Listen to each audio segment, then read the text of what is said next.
椰皇浸雞。咁我哋揀嘅呢係一雞兩食啊，所以呢度呢係半隻雞嚟㗎咋。仲有嗰半隻雞呢係呢度呢煲做嘅係冬瓜白貝雞啊。佢呢度最大嘅優勢呢係活雞燕湯啊，所以隻雞呢係好新鮮嘅，仲可以揀一雞兩食添啊。咁有兩種味道喎，咁啊唔會食厭啦。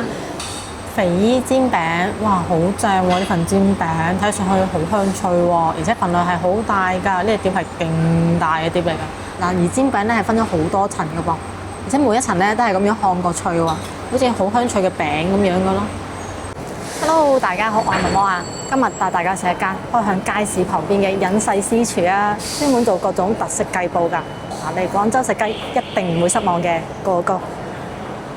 呢度係廣州地鐵1號線坑口站 D 出口，出地鐵之後呢，就過對面馬路，行呢條天橋過去就得㗎啦。呢條天橋呢，左右兩邊係會擺咗唔少嘅酒櫃攤位嘅，就普通嘅酒櫃攤位咯。一般酒櫃嘅衞生情況都係麻麻地嘅。咁對面呢，見到呢個群樓下邊呢，有唔少嘅商鋪嘅，就咁當都係啲餅鋪啊、便利店啊、咖啡店咁樣嘅。過完馬路之後呢，就沿住呢條路一直行。喺71旁邊嘅呢條樓梯度行落去，咁始終咧都要行翻幾級樓梯嘅。就算係經過商場度落1樓啊，再過斑馬線過嚟呢邊咧，都係有幾級樓梯要行㗎。落到嚟之後咧係咁樣嘅，因為前面咧就係東教育菜市場啊，所以呢度咧就已經有呢個市場嘅感覺啦，擺咗好多嘅攤位嘅，咁都係有俾租金嘅攤位，唔係酒櫃嚟㗎。有啲賣鞋，有啲賣水果，咁仲有呢咧係賣床鋪被啊、毛巾嗰啲嘅。反正就係賣咩都有咯，好多鋪頭㗎。我哋咧就沿住呢條路一直行，仲有啲賣煲湯料、賣涼果嘅店啊。天氣好嗰時咧，其實行起身唔核突嘅。不過佢咧就嗰種普通嘅路咯。如果落雨濕濕嗰時咧，應該就幾麻煩下啦。有唔少鋪頭㗎。嗱，呢度咧有間做油炸鬼嘅，係現炸油炸鬼㗎。咁亦都係兩仔乸出嚟做嘅店仔。我哋繼續行啦，會見到有唔少嘅花圃啊。廣州依家啲菜價咧，其實唔算貴啊，就正常價咯。粟米5蚊雞就有一份啦，一份咧係3碌㗎。一般市場嘅粟米咧都係咁樣賣㗎。咁我哋繼續行入嚟咧，越嚟越靠近肉菜市場咧，鋪頭檔位就越多㗎啦。附近嘅綠化咧係好足㗎，呢區咧就算係發展緊，但係仲未發展到呢度嘅。而再前面少少個坑口咧，就已經拆得好犀利㗎啦。唔知大改完之後嘅坑口村到時生菜會係點樣嘅咧？好期待啊！我哋向住呢個方向繼續行。呢個肉菜市場咧都仲係好多鋪頭嘅，非常之旺場嘅。幾過癮嘅，行下呢肉菜市場體驗下當地人嘅生活啊嘛。撈魚皮16蚊一份啊，仲有得食木桶飯啦、小麵啦，已經有唔少嘅餐廳可以揀啦。沿住呢條路一直行，仲要行一段仔距離。呢間大四喜街頭牛扒都好出名嘅，不過依家咧就仲未開門。30蚊出頭就有一個鐵板牛扒套餐，性價比超高㗎。主要咧係做附近學生嘅生意嘅。依家就下晝嘅5點鐘，好多鋪頭都喺度準備緊開門。有啲懶啲嘅咧就會仲未開門啦。繼續行落嚟咧，仲有啲食酸菜魚嘅宵夜大排檔，有好幾間添啊。雖然天口慶咋，但係宵夜時間咧都係好多人嘅，特別係前嗰排啊，踢緊世界盃嗰陣時，嗰啲幾熱鬧嘅，燒雞、腸粉，各種各樣嘅店都有㗎。仲有得食木桶飯。行到嚟呢度咧，就會見到我哋要食嘅呢間啦，肥衣私廚，我都好多年冇嚟食過啦。咁我以前食嘅時候咧，係仲係開響一棟居民樓嘅2樓嘅，真係名副其實嘅私房菜啊！依家咧就終於正經開餐廳啦。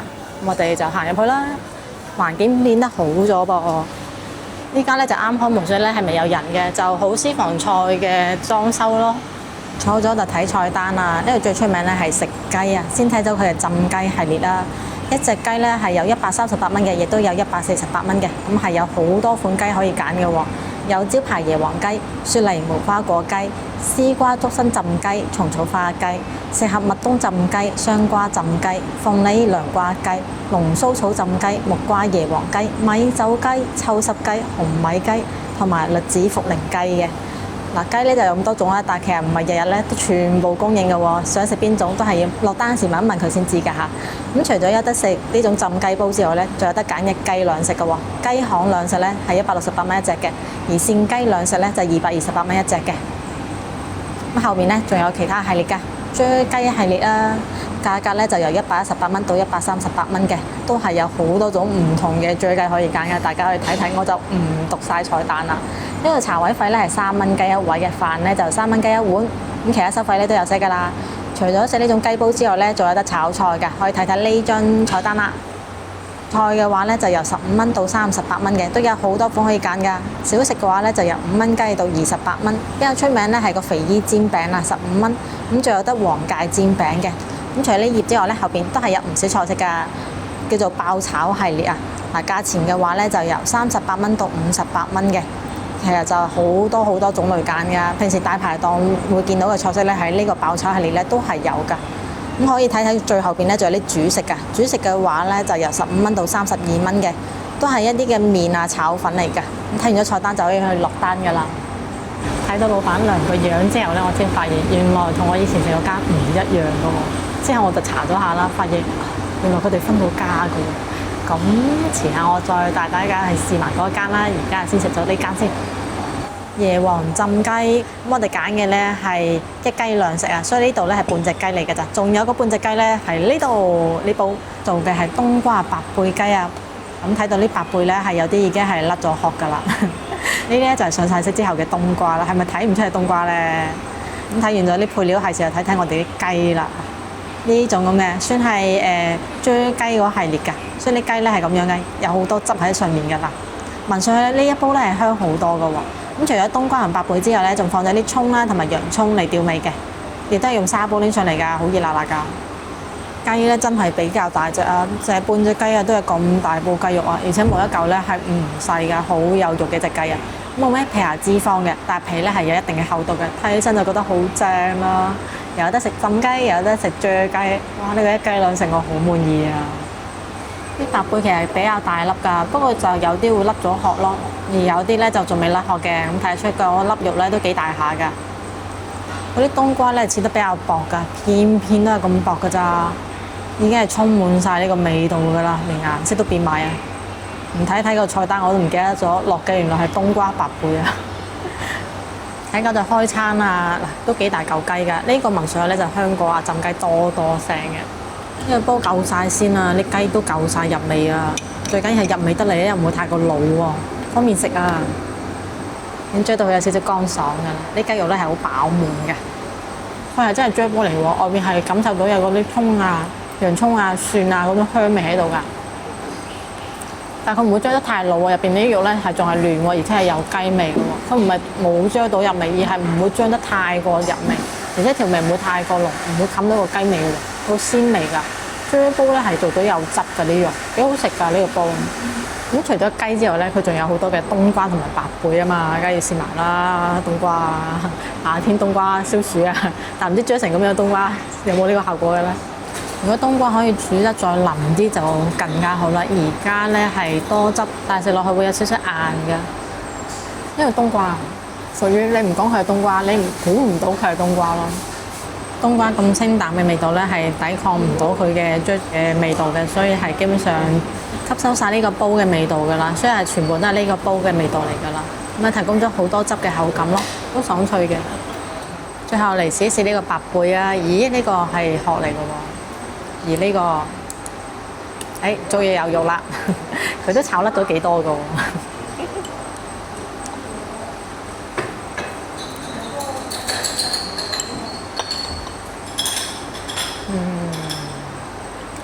白貝嘅肉都有啲咁多嘅韌。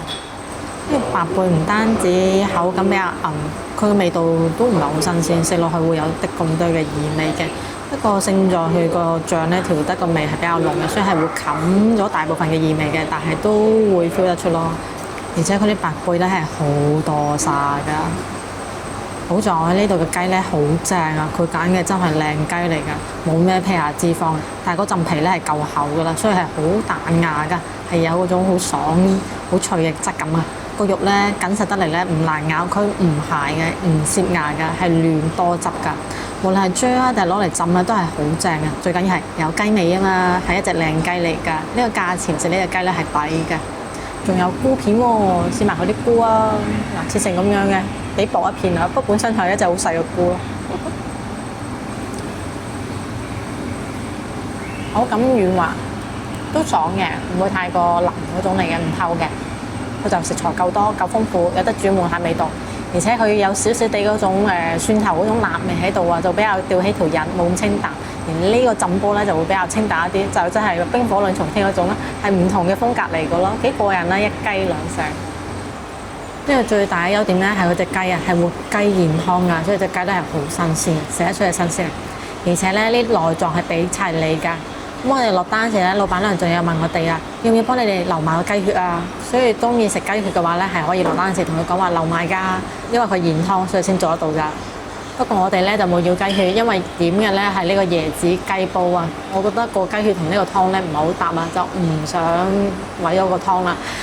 椰皇浸雞，咁面頭嗰啲咧唔係脯嚟嘅噃，係啲椰皇嘅精華。咁睇睇佢入邊有幾多料啊？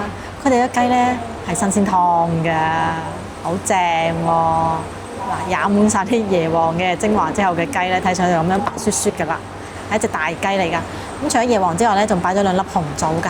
咁佢唔係淨係落咗啲椰汁嘅喎，佢連啲椰子肉都批埋落去㗎。咁一般叫得椰皇嘅咧，就唔係嗰啲椰青啊，好後生嗰啲椰啦，係有翻咁上下年紀嘅椰子啊。個味道係特別濃郁㗎，佢燉出嚟啲湯咧就唔寒涼啦，好潤㗎。睇夠就開餐啦，畢啲雞仲畢咗啲湯嘅，一次過試一試佢先。不過咧，老闆娘就話佢做嘅味道咧係比較淡嘅，就建議我哋飲湯嘅話一定要落啲鹽啊。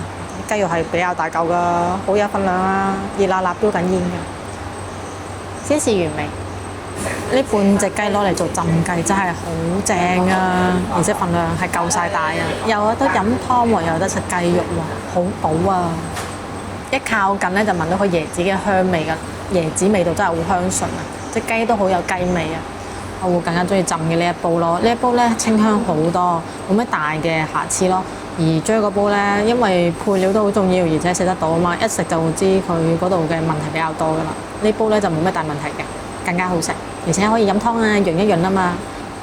咁佢咧係仲配咗薑葱啊，點一點個薑葱試埋呢個味道係點？有咩食先啊？啲雞肉好多汁，係嫩㗎，唔燒牙唔鹹，我真係正喎！而且個椰皇味係好足嘅喎。不過咧，我覺得係點咗個薑葱之後咧，會冚咗椰皇味喎。我中意直接咁樣食咯，好正啊！嗰個椰香味係好濃郁㗎，但係真係一啲嗰種科技感啊、味精感都冇㗎，香精感都冇㗎。佢就係嗰種好香濃嘅老椰子嘅味道咯，好正㗎！佢仲有少少嗰種渣啊、沙沙地嗰種質感喺外邊㗎，但係唔會覺得你即係難啃㗎咯。提供個香味㗎，好食㗎，同個雞真係好搭，雞好有雞味，係隻靚雞，一啲都唔肥啊！試試個湯，有明顯嘅椰子味嘅，亦都有啲雞嘅鮮香味喺邊嘅，都幾清甜嘅個湯，但係就差咗少少濃咯，唔夠濃咯，而家有少少稀嘅感覺咯。仲有就係佢雖然話上面精華咧可以提供翻個香味喺度啊，保持住咁樣飲落去啊，同埋個嗅覺上會比較正。但係其實飲落去咧會有啲咁多嘅近頸嘅，佢會變成咗好多碎粉喺度咁樣㗎，會有啲顆粒感喺度㗎。呢個煲入邊咧佢就有椰子嘅，試埋啲椰子啊！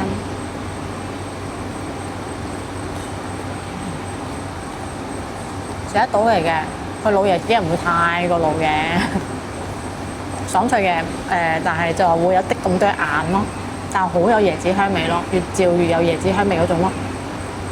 都唔會太多渣嘅，其實都 OK 啦。而且食佢咧，會 feel 到佢嘅椰子味真係好清甜啊！因為佢雞煲嘅味道咧係比較清淡㗎，佢咧又完全冇放味精啊、鹽啊嗰啲嘢嘅，所以佢雞唔夠靚嘅話咧，食落去就會好明顯㗎啦。因為雞食得多咧，就輕輕咁樣覺得佢有少少嘅腥味啊。不過味覺唔敏感嘅人咧，應該就食唔出嘅。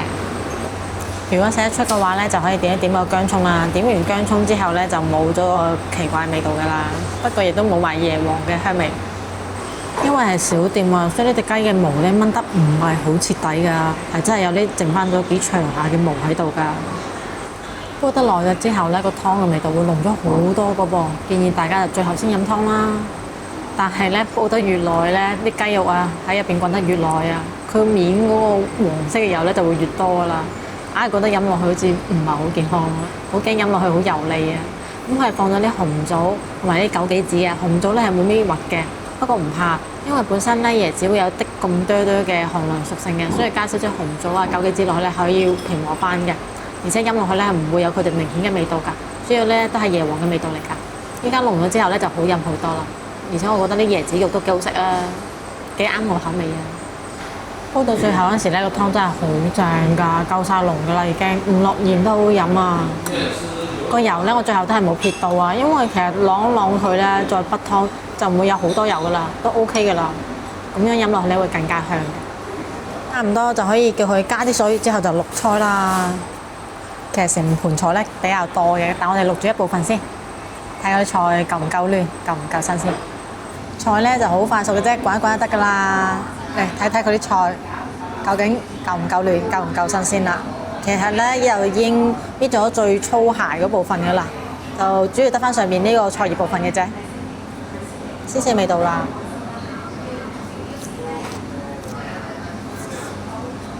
啲菜都幾新鮮啦，都幾嫩嘅，口感爽脆嘅。不過咧，同呢個椰皇煲真係唔係好搭咯，個椰子味完全冚唔到佢嘅菜味咯。佢菜味顯得好明顯、好突出，仲有少少椰子味賴住喺隔離，好奇怪嘅搭配咯。而且咧，佢會稍為吸到嗰個雞嘅油㗎，食落去會有啲多油膩㗎。肥姨煎餅，哇，好正喎！呢份煎餅睇上去好香脆喎，而且份量係好大㗎。呢個碟係勁大嘅碟嚟㗎，即係大過我塊面嗰種咧，好犀利嘅碟嚟㗎。咁睇呢個煎餅啦，佢有少少似薄餐咁樣嘅搭配嘅煎餅咯。見到有芝麻啦、椰絲啦、花生啦，同埋砂糖喺度㗎，充滿晒呢塊煎餅嘅。嗱，而煎餅咧係分咗好多層㗎噃，而且每一層咧都係咁樣烘過脆喎。好似好香脆嘅餅咁樣嘅咯，一片係咁大嘅，係咪份量巨大咧？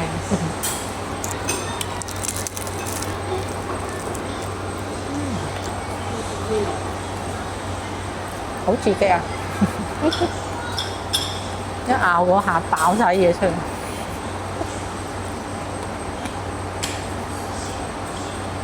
個味道真係好似薄餐啊！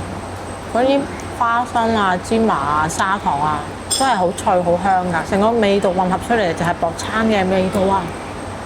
特別係好似我細個嗰時食嗰啲薄餐啊，但係因為佢外邊脆嘅，所以咧佢更加會覺得似係角仔嘅味道，嗰種千層角仔嘅味道。佢外邊係好脆啊，好似薄餅一樣咁脆㗎，而且係有幾層嘅喎。但其實佢又唔係成塊都脆喎，佢邊緣金黃色嗰度脆咗。中間淺黃色嗰度咧，佢係有啲咁多嘅，好似餅咁樣，有少少韌性嘅，都好飲嘅，好食㗎。就係一個好名副其實嘅甜嘅嘢食嚟嘅咯。佢係煎得夠晒脆㗎啦，煎到咁脆咧，其實用嘅油如果一差嘅話就好明顯㗎啦。咁呢份咧係冇異味嘅，所以佢用嘅油咧都唔錯㗎。而且佢用嗰啲椰絲咧又非常之香嘅喎，有香濃嘅椰子味道㗎。口感嘅話就係嗰種果肉嗰種稍為有啲酥酥聲嘅質感咯。砂糖嘅話睇上去就好似俾到好多，但係都唔會太過甜嘅，起碼唔會甜親隻牙嘅。而且俾嘅咧好多係嗰種好細碎嘅砂糖啊，唔會話太大粒㗎。佢俾啲配料咧其實質地唔差㗎，花生係好香脆嘅噃，芝麻都係夠晒香㗎。係表面香脆，裏面煙韌嘅一個煎餅啊，好得意喎，好過癮啊！而且個香脆部分咧係好似嗰種稍微有啲硬嘅餅乾咁樣㗎，有比較明顯嘅口感㗎。不過咧就唔慘口嘅，唔至於話太過硬嘅，煙韌咧亦都唔會話太過黐纏嘅，容易咬得開㗎。但係同出邊嘅煎餅唔一樣咯，比較有個性，好獨特。呢個肥姨煎餅咧係呢一餐之中最值得推薦㗎，特別好食冇問題。食飽就埋單啦，一共咧係使咗189蚊嘅，好飽好滿足啊！呢度係會停電㗎噃，我哋一食完就停電啦。嗰棚大排檔嘅人發出咗好大嘅一聲，好過癮喎！嗱，就關燈啦，燭光晚餐完畢，而家又可以正常打邊爐食嘢啦。佢呢度最大嘅優勢咧係活雞燕湯啊，所以隻雞咧好新鮮嘅，仲可以揀一雞兩食添啊！咁有兩種味道喎，咁啊唔會食厭啦。咁今餐最推薦嘅咧係佢嗰個肥姨煎餅，真係好好食啊！而且食出咗嗰個千層酥嗰個味道啊，口感又好啊。第二推薦嘅咧就係嗰個椰皇雞煲啦。個味道唔錯㗎，但係建議大家咧就煲耐啲，等個湯變少咗，變咗濃咗之後咧再飲，個味道咧會更加正㗎。咁我哋今次食嘅呢間肥姨私廚咧，其實同我當年食嗰間咧係唔同嘅，一睇個老闆個樣咧就知係唔一樣。雖然都係肥姨，但係其實已經分咗家㗎啦。咁我哋下次咧就會食埋另外一位肥姨嘅嗰間店㗎啦。咁今日影片咧就到呢一度啦。中意我影片想食地道菜式嘅，記得關注頻道喎，點個 like 啊，分享俾身邊朋友仔，仲有打開小鈴鐺啊，有新嘅片會第一時間通知你㗎。咁我哋下期見啦，拜拜。